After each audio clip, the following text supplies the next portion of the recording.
All right, so just got done watching the State of the Union address, as well as the Democratic, I'm using air quotes, you can't see me obviously, Democratic response or rebuttal by Joe Kennedy, and then the real rebuttal from Bernie Sanders.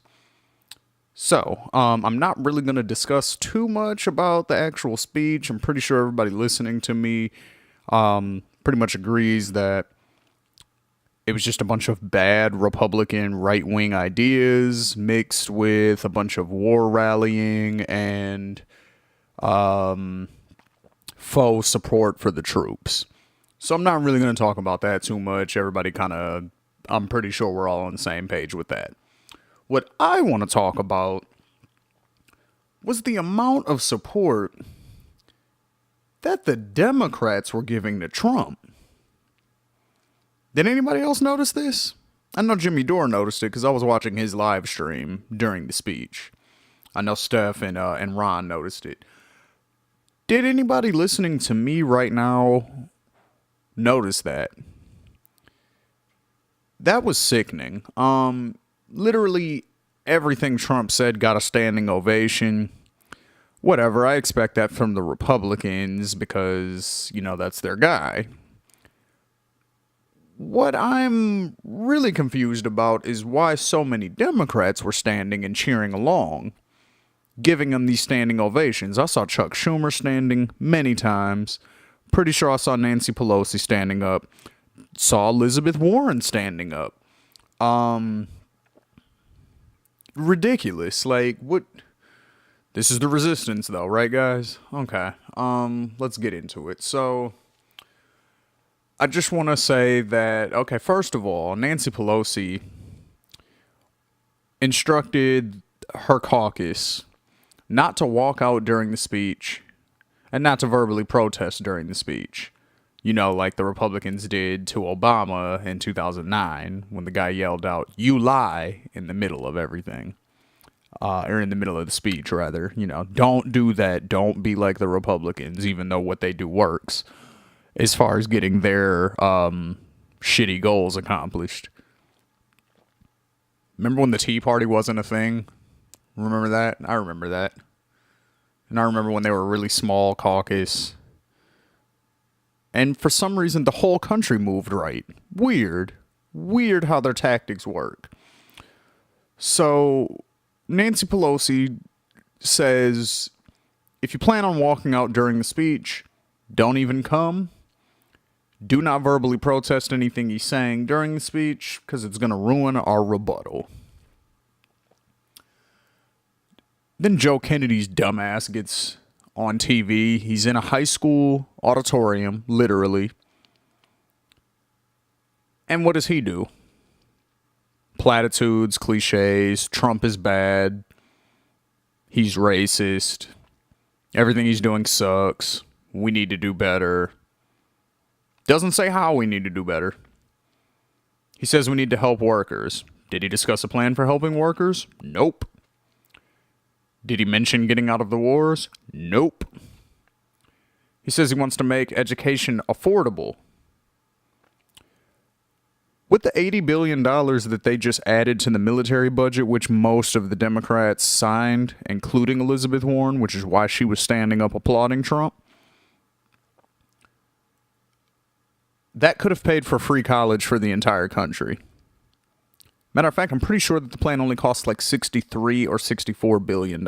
They just added 80 to the already over $500 billion military budget. I believe now it is $800 billion is the military budget. They just added 80 billion. That could have paid for everyone's free college. But we're trying to make education affordable for everybody.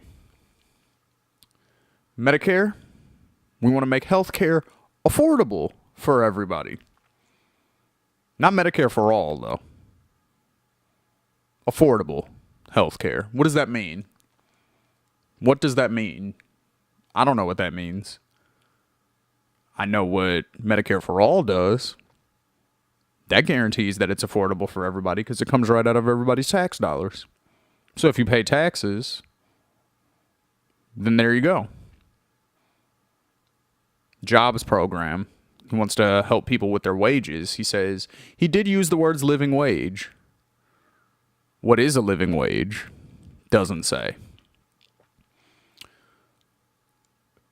The Democrats folded on DACA. This whole government shutdown thing, they folded on DACA because of a promise that Mitch McConnell decided to give them.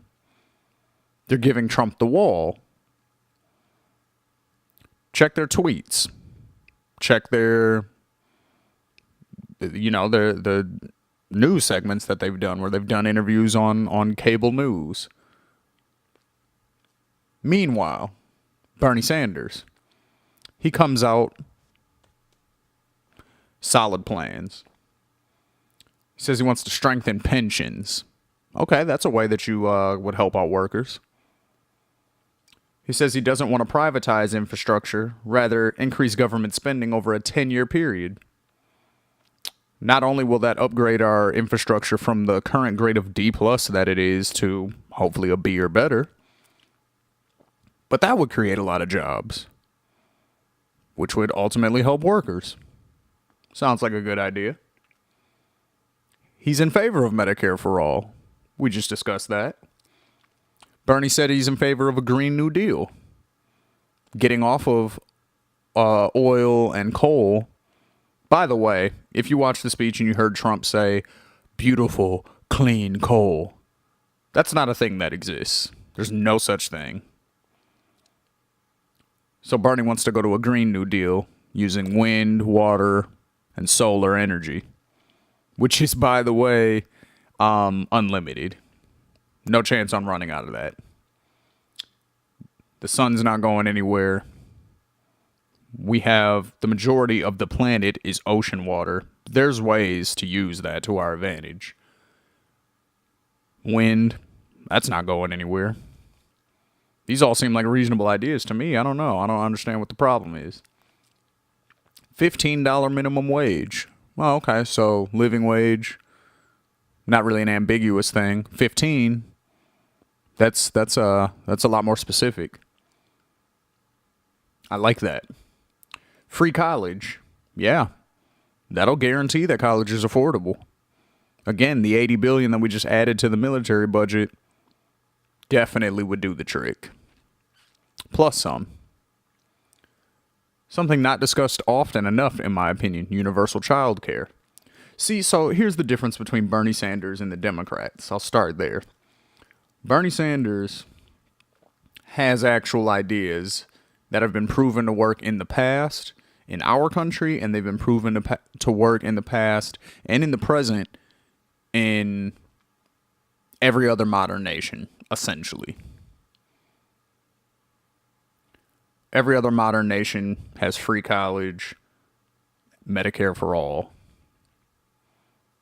These are things that we don't have here in America, and it's planned that way. Because we pick weak Democrats who don't fight back against the Republicans and who secretly agree with the Republicans on war. Obviously, if we have, quote unquote, the second biggest progressive in the country, Elizabeth Warren, who voted for the $80 billion increase in the military budget, there's got to be a reason for that, right? I don't think Elizabeth Warren is pro-war. Her donors probably are. Just saying. Yeah, the whole thing was disgusting, is basically what I'm getting at here. The Democrats really annoyed me. They loved everything that Trump was saying. So now what is your rebuttal, Nancy Pelosi? That's what I want to know. I want to know what the rebuttal is at this point. Because, I mean, other than Trump is bad and we don't want to be bad, what is your plan? You've had a whole year, still never discussed a plan.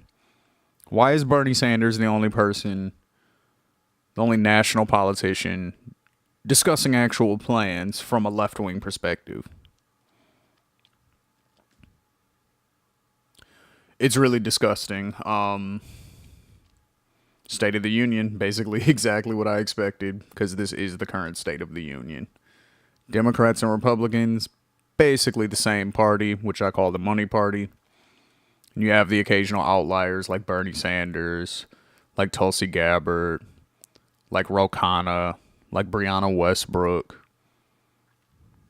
and they're the outliers. So, again, this is what I want to stress to people. Don't just pay attention to people's words. Pay attention to their voting record. Pay attention to who their donors are. Pay attention to the actual policies that they have signed on to. Don't just listen to their rhetoric, because their rhetoric is going to make you think they're good every time. Don't just listen to their rhetoric. Pay attention to their record. Like, follow, share, subscribe. Midwest Coast Politics and the Midwest Coast Podcast on Apple Podcasts and SoundCloud. Thank you very much. Check y'all out next time.